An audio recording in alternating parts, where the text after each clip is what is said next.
오늘 할 내용 양이 많지 않아요? 지난 앞에서도 금방 끝났고 이것도 금방 끝날 것 같아요. 분반이라도 금방 끝났어요. 나는 지금 이미 다 설치했기 때문에 말로만 설명할 수밖에 없고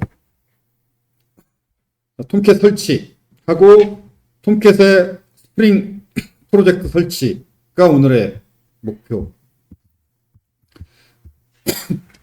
실습 과정은 되게 쉽고 이 배경만 잘 이해하면 돼요.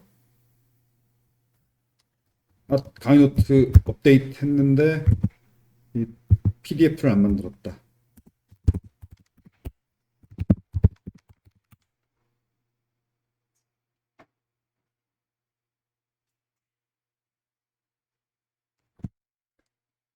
이 강의 노트 PDF 만드는 거 파이썬으로 짰어. 그 파이썬 자동화 공부해 두면 굉장히 이런 문서 작업, 엑셀 작업할 때 편해요. 파이썬 업무 자동화 공부해 둘만 해요. 컴퓨터로 뭔가 작업할 때 노가다 작업이 있다 할 때 파이썬 자동화 구현하면 편해.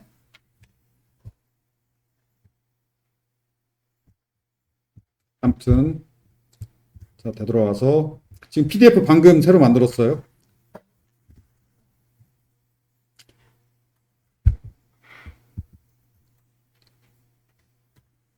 특히 지금 설명하는 내용, 특히 백엔드 개발자를 목표로 하는 학생은 잘 알아야 돼요.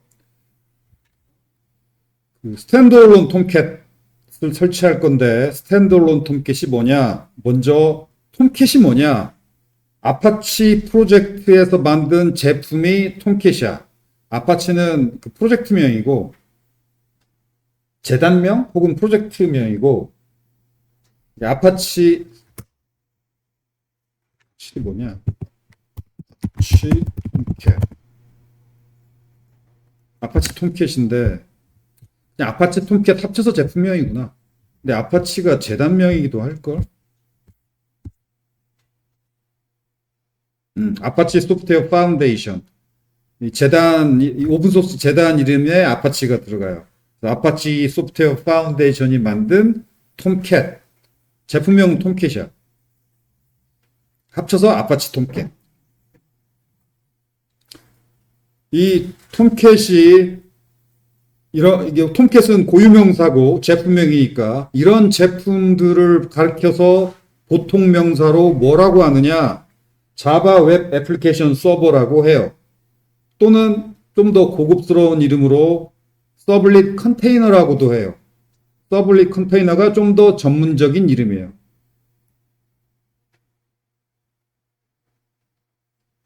그래서 아파치 톰캣은 제품명이고 이 제품이 어떤 종류의 어떤 카테고리의 제품이냐? 서블릿 컨테이너 혹은 자바 웹 애플리케이션 서버. 그래서 엄밀하게 말하면 톰캣은 웹 서버가 아니야. 자바 웹 애플리케이션 서버고 서블릿 컨테이너야. 그래서 톰캣의 웹 서버 기능도 포함되어 있지만 톰캣을 웹 서버 기능으로 사용하는 건 잘못된 사용이에요. 왜냐하면 웹 서버 기능은 상대적으로 느리니까 자바 애플리케이션 서버 역할로만 사용하는 게 맞아요. 다음에 톰캣은 자바로 구현되었기 때문에 자바 버추얼 머신 위에서 돌아가고 그 다음에 톰캣을 인베디드 톰캣 모드로 실행할 수도 있고 스탠드얼론 톰캣 모드로 실행할 수도 있는데 이게 무슨 얘기냐면 스프링 부트 프로젝트를 요즘 스프링 프로젝트는 다 스프링 부트 프로젝트야. 아무튼 스프링 부트 프로젝트에는 톰캣 서버가 내장되어 있어요. 그래서 개발할 때 보통 개발할 때는 스프링 부트 프로젝트, 개발이 끝나고 실행할 때는 스프링 부트 앱이라고 부르는데 보통 개발할 때 이 내장된 톰캣 서버로 실행을 해요. 개발할 때. 여러분 스프링으로 뭔가 개발하는 수업도 듣죠. 스프링 프로젝트라면 내장된 톰캣으로 실행하고 있는 거예요. 그래서 서버에 스프링 부트 앱 한 개만 설치해서 실행할 때는 이 내장된 톰캣으로 실행하는 게 충분해. 보통 이렇게 해요, 회사는. 보통 이렇게 하고. 그렇지만 어떤 경우에 그 서버에 스프링 부트 앱 여러 개를 설치해서 실행한다. 이때는 내장된 톰캣 서버에서 실행하는 것보다는 그것이 좀 약간 적절하지 않아요. 왜 적절하지 않냐면 그림으로 그렸는데 내장된 톰캣으로 실행할 때는 저렇게 각각 자바 버추얼 머신 프로세스가 따로 내장된 톰캣으로 스프링 부트 프로젝트 3개를 내장된 톰캣으로 실행한다. 그러면 자바 버추얼 머신 프로세스가 각각 저렇게 따로따로야. 단점. 메모리 사용량이 많아. 프로세스가 3개나 되니까. 장점. 각각 독립적인 프로세스이기 때문에 하나가 죽어도 다른 애들은 영향을 안 받아요. 독립이야. 따로따로. 따로따로라는 게 장점. 영향을 서로 안 받는다. 하나가 죽으면 걔 혼자 죽는다. 단점. 메모리 사용량이 많다. 이 단점이 크고 따로 톰캣 저렇게 하나하나 따로따로 포트번호를 사용해야 된다. 이 단점은 그렇게 안 커. 따로따로 포트번호 주면 되지 뭐. 이건 괜찮은데 메모리 사용량이 많다. 그래서 서버 한 대에 이 스프링 부트 프로젝트 여러 개를 돌릴 때는 내장된 톰캣으로, 인베디드 톰캣으로 저렇게 실행을 잘 안 해요. 메모리 낭비가 있어서. 그러면 이렇게 해요. 스탠드얼론 톰캣에 모아서 실행을 하는데 그 스탠드얼론이라는 것은 독립되어서 혼자 실행되는 톰캣 서버를 말해요. 내장된 톰캣이 아니고 독립돼서 혼자 돌아가는 톰캣 서버. 거기에 이렇게 스프링 부트 프로젝트를 스탠드얼론 톰캣 안에 설치해 가지고 돌려요. 그러면 프로세스 하나로 돌아가. 장점. 메모리 사용량이 적다. 포트도 하나만 사용한다. 그 톰캣 기본 포트 번호가 8080이야. 단점. 하나의 프로세스이기 때문에 어떤 하나 프로젝트가 죽으면 나머지 애들도 영향을 받을 수 있어요. 같이 따라 죽는다까지는 아닌데 영향이 그래도 있어요. 그렇지만 뭐 같이 따라 죽는다 정도로 심각하지 않고 어차피 죽을 정도로 버그가 있는 상태로 운영하면 안 되지. 버그 없이 잘 돌아가도록 개발을 끝내야지. 뭐 심각하게 잘 죽는 상태로 운영하면 안 되니까. 그래서 보통 서버 한 대에 프로젝트 여러 개 운영할 때는 요렇게 운영을 해요. 그래서 여러분 회사에서 클라우드 시스템으로 운영한다 하면은 클라우드 시스템을 운영할 때 이렇게 해요. 인스턴스 여러 개 만드는 게 쉬우니까. 인스턴스 하나 요금이 월 10,000원밖에 안 돼. 회사 입장에서 인스턴스 한 대 운영 요금 월 10,000원은 뭐 전혀 안 비싸지. 회사에서 클라우드로 운영할 때는 이렇게 해요.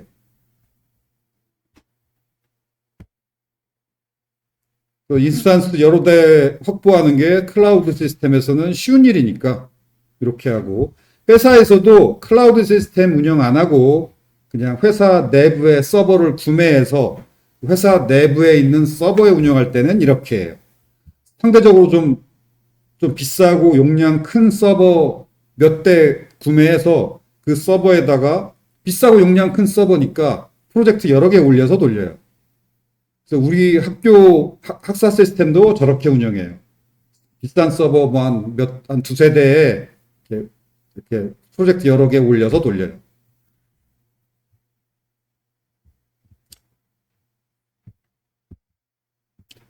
자, 우리는 이 수업에서는 무료 인스턴스 한 개, 포트폴리오 프로젝트 여러 설치해서 운영하는 것이 목표니까, 그리고 메모리 부족하다고 그랬죠. 메모리가 겨우 램이 1기가야.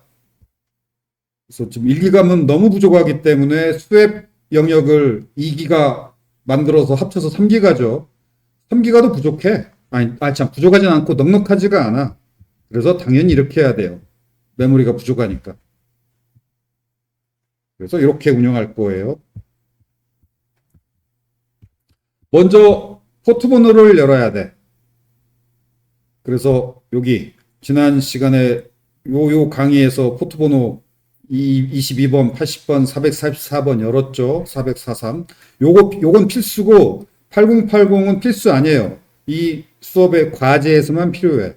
보통 톰캣 포트 안 열어, 서버에서. 이 수업에서는 과제 때문에 열어야 되고, 이 수업 끝나고 여러분이 인스턴스 운영할 때는 8080 포트 닫아도 돼요. 보통은 안 열어. 보통은 이거 3개만 열어요. 그리고 요 1번은 오라클 클라우드 서비스에서 운영하는 방화벽이에요. 그래서 오라클 클라우드 웹브라우저 들어가서 설정을 하지. 그런데 우분투 운영체제 내부에도 방화벽이 있어요.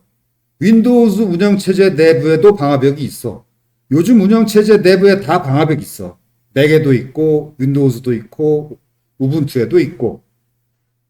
이 운영체제 내부 방화벽에도 8080 포트가 열려 있어야 되는데 그 아마존 클라우드 방화벽에는 8080 포트가 안 막혀 있는데 오라클 클라우드의 그 우분투에는 막혀 있어요. 그래서 오라클일 경우에 오라클 지금 우리 오라클이지 오라클일 경우는 기본적으로 막혀 있어서 열어야 돼요. 요 명령을 실행하면 돼요. 그 우분투 명령 프롬프트에서 요 명령을 실행하면 8080 포트가 열려요. 이 명령이 IP 테이블스 명령인데 이 명령의 사용 방법이 꽤 복잡해. 여기 이 파라미터도 복잡하지. 그래서 나중에 이 수업 끝나고 나는 8080 포트 안 열겠다, 닫겠다 할 때 IP 테이블스 명령으로 닫을 필요까지는 없는 것 같아. 그냥 오라클 클라우드 웹 방화벽으로만 막아도 돼요. 두 방화벽 중에 하나만 막아도 막히는 거니까. IP 테이블스 명령은 사용 방법이 복잡해서 가급적 안 건드리는 게 좋은 것 같아. 나도 좀 이 명령 잘 몰라요. 여러분도 마찬가지지.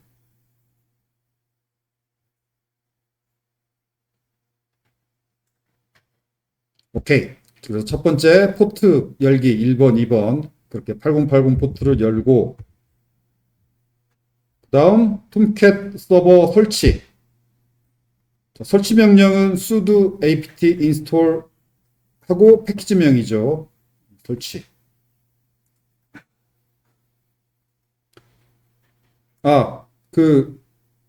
마지막 필기시험 리눅스 명령은 자주 실행해야 되는 명령일수록 출제될 확률이 높아요. 그리고 딱 한 번만 실행하면 끝이다. 더 여러 번 실행할 이유가 없는 명령이다. 이런 건 안 나와. 그래서 여러분이 잘 생각해 봐요. 이 명령을 자주 실행하는 명령인지 한 번만 실행하고 끝인 명령인지.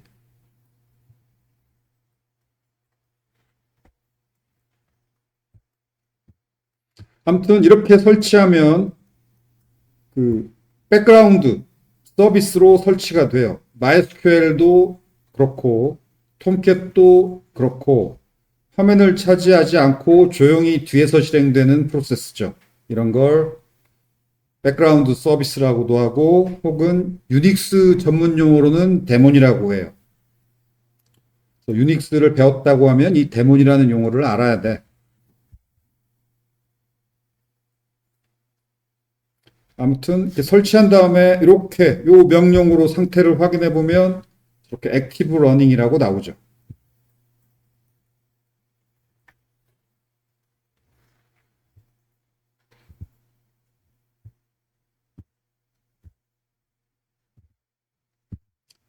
그리고 방화벽도 열었고 설치도 제대로 했다면 이렇게 이 URL로 들어가서 이렇게 실행할 수 있어요. 자, 여기까지 하는 게 마지막 실습 과제 1번 문제가 이거예요.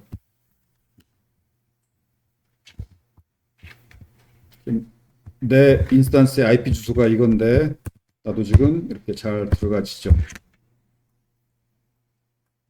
자, 여기까지 잠깐 해보세요. 잠깐 실습을 합시다.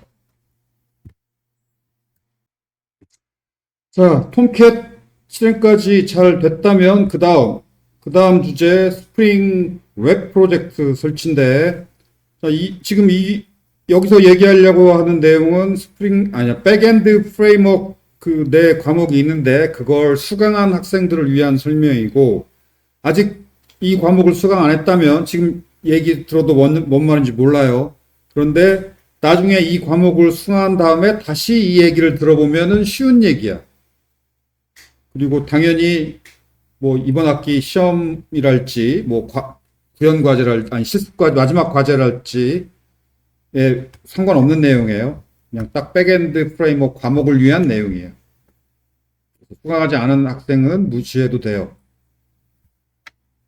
먼저 엔티티 클래스 구현할 때 이걸 넣어줘야 돼요. 여기 백엔드 수업 들은 다음에 이거 내용 읽어보면 이해가 될 거예요. 백엔드 프레임워크 수업 들은 다음에 지금은 몰라도 되는 내용이고, 그다음 요 설정 넣어줘야 되고, 요건 여러분이 알아야 돼요. 지금 요 내용은 다 알아야 돼. 뭐냐면 백엔드도 그렇고 프론트엔드도 그렇고 URL에 풀잭 이름이 들어가기도 하고 안 들어가기도 해요. 이렇게 URL에 여기 서버 주소 다음에 이렇게 스튜던트 리스트 이 부분이 경로명이에요. 그리고 서버 주소하고 이 스튜던트 리스트 경로명 사이에 어떤 경우는 슬래시만 있고 어떤 경우는 이렇게 풀잭 이름이 들어가기도 해요. 이 부분. 프론트엔드도 그렇고 백엔드도 그렇고 URL 저 서버 주소 바로 뒷부분에 풀잭 이름이 들어가는 경우도 있고 안 들어가는 경우도 있어요. 백엔드, 프론트엔드 둘 다. 그런데 이 풀잭 이름이 들어가는 부분을 백엔드, 프론트엔드 다른 명칭으로 불러요. 백엔드에서는 이 풀잭 이름이 들어가는 부분을 컨텍스트 패스라고 부르고,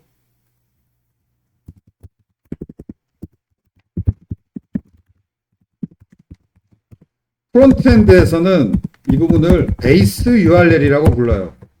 그래서 URL에서 풀잭 이름이 들어가기도 하고 안 들어가기도 하는데 그 부분이 백엔드 컨텍스트 패스, 프론트엔드 베이스 URL.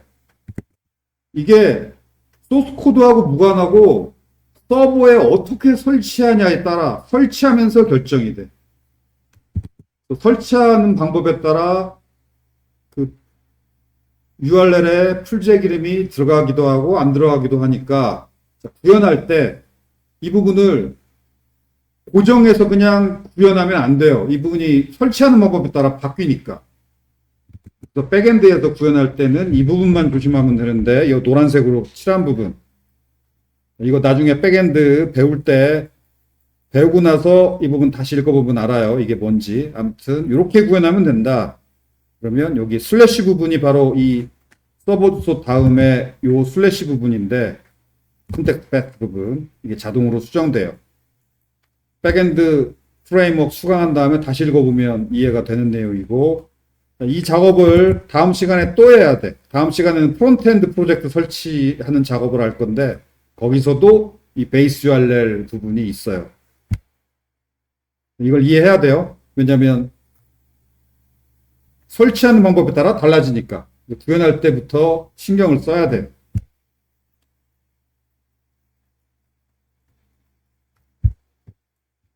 오케이. 넘어가서 자 이렇게 구현할 때 저런 부분만 신경 쓰면 되고, 프로젝트 빌드하는 방법 이건 나중에 이 부분도 역시 그 백엔드 프레임워크 수업 들은 다음에 읽어보면 돼요. 그러면 이렇게 빌드 파일이 이 빌드 명령에 의해서 빌드 파일들이 생기는데 이 빌드 파일이 아까 설명한 인베디드 톰캣용 파일과 스탠드얼론 톰캣용 파일 두 개가 생겨요. 둘 중에 하나 고르면 돼. 내가 인베디드 톰캣으로 실행할 건지 스탠드얼론 톰캣에서 실행할 건지.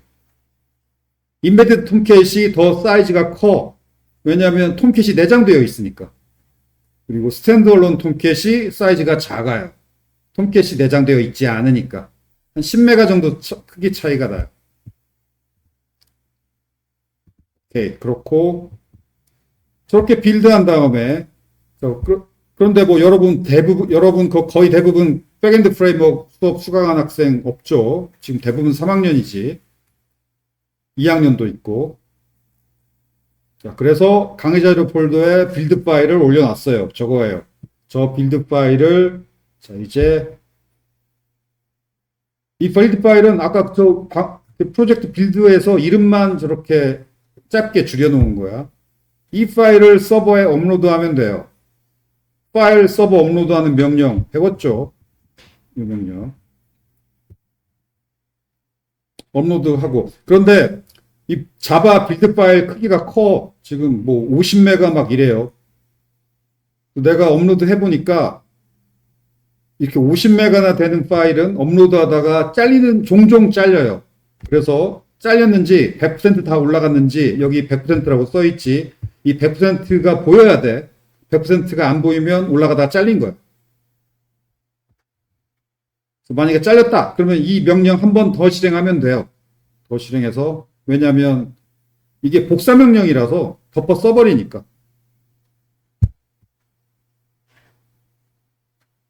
그래서 100%라는 문구가 보일 때까지 이 업로드 명령을 반복해서 실행하면 돼요. 그리고 나서 이제 이렇게 그 서버에 로그인해서 업로드한 다음에 서버에 로그인해서 보면 이 홈페이지, 홈 디렉토리에 이 파일이 올라와 있겠지. 이게 지금 홈 디렉토리에 올리는 명령이니까. 이렇게 업로드된 파일을 서버에서 톰캣에 설치해야 되는데, 스탠드얼론 톰캣에 설치해야 되는데, 설치 방법 되게 쉬워. 그 와르 파일을 요 디렉토리에 복사만 하면 설치가 돼요. 복사만 하면 돼. 그런데 이 디렉토리에 복사하려면 관리자 권한이 필요하니까 이 복사 명령 앞에 sudo만 붙이면 돼요. 이거 복사 명령 맞지? sudo 빼면. 그러면 이 jpa3.war 파일이 요 디렉토리에 복사가 돼요. 이렇게 복사해 놓고 한 2, 3초 정도 기다린 다음에 그러면 설치가 완료되는데, 설치 완료됐는지 확인하는 방법은 여기 ls-l 하고 저 디렉토리 내용을 이렇게 확인해 보면 jpa3.war를 여기다 복사해 놓으면 2, 3초 지나면 jpa3 디렉토리가 자동으로 생겨. 사실 이 자바를 빌드한 war 파일이나 확장자가 war 파일도 있고 jar 파일도 있어요. 둘 다 집 압축 파일이야, 사실. 압축해 놓은 거예요. 그래서 얘를 여기다가 이렇게 복사해 놓으면 한 2, 3초 지나면 압축이 풀려서 이 jpa3 디렉토리가 생겨요. 그러면 설치된 거야. 이 복사하고 2, 3초 지난 다음에 이 디렉토리 생겼는지 내용만 확인하면 돼요. 그럼 다 됐어. 그러면 저게 설치 끝이야. 자, 이제 서버 IP 주소, 그 다음에 톰캣 포트는 기본적으로 8080이라고 그랬죠. 그 다음에 스탠드얼론 톰캣으로 실행할 때는 컨텍스트 패스에 저렇게 풀잭 이름이 들어가요. 인베디드 톰캣으로 실행할 때는 안 들어가. 그런데 스탠드얼론 톰캣으로 실행할 때는 들어가. 이 차이가 있어요. 그리고 나머지 패스를 입력하면 이렇게 실행이 돼요. 자, 이 화면만 나오면 돼요. 이게 서버 구축 마지막 과제 2번 문제가 이거예요. 이 화면만 보이면 돼. 여기서 뭐 더 눌러보고 안 할 거예요. 이 화면만 보이면 2번 문제 오케이예요. 그런데 만약에 이 화면이 안 나오고 에러가 났다. 그러면 둘 중에 하나를 실수한 건데 뭐냐면 업로드 하다가 100%까지 업로드가 안 되고 잘리는 거. 이거 업로드 할 때 이 100%를 확인해야 돼. 100%를 확인했다면 업로드는 잘 됐을 테고, 그러면 뭔가 서버 설정 오류로 서버에서 실행하다가 에러가 났을 수도 있는데, 그러면 그 에러 메시지를 봐야 뭐가 실수했는지 알 수가 있죠. 그 에러 메시지는 저기를 봐야 돼요. 서버에서 실행한 거에 그 에러 메시지 이런 건 다 로그 파일에 쌓여요. 그래서 로그 파일을 봐야 돼. 서버 관리자가 하는 일, 정기적으로 로그 파일을 봐서 뭐 에러 없이 잘 돌아가는지 관리자가 하는 게 로그 파일 보는 일이야. 그 톰캣에 설치된 프로젝트들 로그 파일은 이거예요. 요 파일을 보면 되는데 여기에 로그 메시지가 쌓여서 사이즈가 엄청나. 사이즈가 엄청난 텍스트 파일을 보는 명령이 레스 명령이 유용해요. 레스 명령을 실행하면 이 파일의 내용이 열리는데 이 레스 명령 단축키로 오르락내리락 이동할 수 있고 검색 단축키로 어떤 문자열 찾을 수도 있고 그리고 요 기타 명령 Q 하면 빠져나와요. 이렇게 레스 명령으로 그 파일을 열어서 오르락내리락 하면서 로그 파일을 보는 게 서버 관리자가 적어도 일주일에 한 번 들어가서 뭐 잘 돌아가는지 에러 안 났는지 봐야 돼요. 이게 서버 관리자의 주요 업무 중에 하나야. 로그 파일 보기.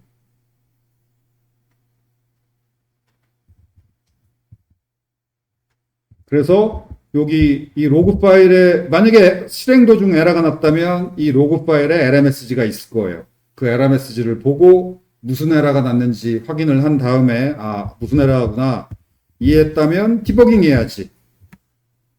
그래서 소스 코드에서 버그를 수정하고 프로젝트 다시 빌드하고 그 와르 파일 빌드된 와르 파일을 서버에 다시 아까 업로드한 거 또 다시 업로드하고 그 다음에 이미 설치한 그 톰캣에 설치한 와르 파일을 제거해야죠. 제거하는 방법은 간단해요. 아까 요 디렉토리에 복사하면 설치지 거꾸로 그 복사했던 파일을 삭제하고 2, 3초 기다리면 설치가 취소돼요. 쉬워. 요 요약에 적었는데 와르 파일을 요 디렉토리에 복사하고 몇 초 기다리면 설치 완료. 삭제하겠다. 그러면 그 디렉토리의 와르 파일을 rm 명령으로 삭제하고 몇 초 기다리면 제거 완료예요. 그 디렉토리는 자동으로 같이 제거가 돼. 파일만 제거하면 돼. 이렇게 이 명령으로. 이게 백엔드 개발자가 한 번에 프로젝트 완성하기 어렵잖아. 버그 찾아서 디버깅해서 고치고 다시 빌드해서 다시 올리고 이런 일을 빈번하게 하게 돼요. 그래서 1, 2, 3, 4, 5, 6 이 작업을 빈번하게 반복해야 되니까 귀찮잖아. 번거롭잖아. 그래서 이렇게 소스 코드 수정한 다음에 서버에 설치하는 작업을 자동화를 당연히 하는데 그게 그 자동화를 CI/CD라고 불러요. 그래서 뭐 여러분이 이제 나중에 듣게 될 거예요. CI/CD 자동화. 그런데 우리 서버에 설치하는 건 CI/CD 자동화를 사용하기가 좀 어려워. 왜냐하면 무료 인스턴스에 아주 저렴하게 설치했기 때문에. 그렇지만 우리 저렴한 인스턴스에도 위 과정을 간단하게 자동화할 수 있고 그 방법은 나중에 뭐 다음 주 월요일쯤 설명을 할게요. 오케이. 아무튼 여기까지 별 무리가 없었다면 이 화면이 보여야죠. 자, 이 화면이 보이면 이게 마지막 실습과제 2번 문제고 그러면 뭐 오케이. 오늘 진도는 여기까지고 여기까지 별 무리 없이 성공한 학생은 가도 좋아요. 수업은 여기까지야. 그리고 뭔가 에러가 난 학생은 질문을 하세요.